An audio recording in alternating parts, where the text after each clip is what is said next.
I rolled tan colored clay 7 millimeters thick, which is a bit over 1/4 inch. I then cut out the circle shape using plastic wrap.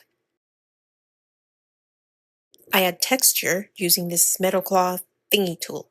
I use this muted medium orangey soft pastel color as a base.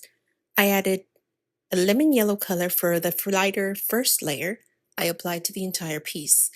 I use a short, thick, rounded brush for the application. I do this fairly fast as an actual concha is far from perfect, so any quote-unquote imperfections adds to the realism.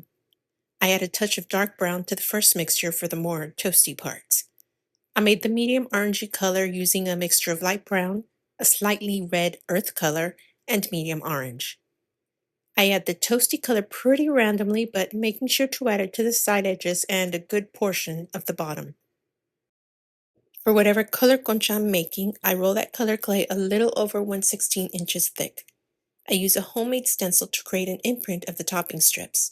For the stencil, I drew a concha, then traced it onto matte Duralar film, followed by cutting out the strips. Depending on how soft your clay is, you may need to put the concha topping clay cutouts in the freezer 20 or more minutes to allow easier cutting of the individual strips.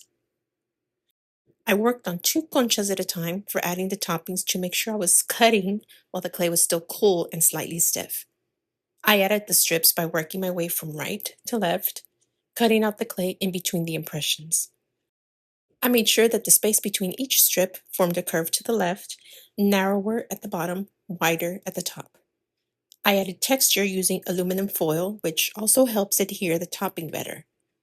I added eye pins a little past halfway through the conchas, which I then reinforced with superglue after they were baked.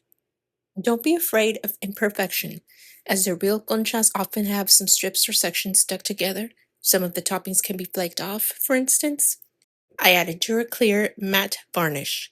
I like to use it for my more realistic-ish pieces. Thank you for watching.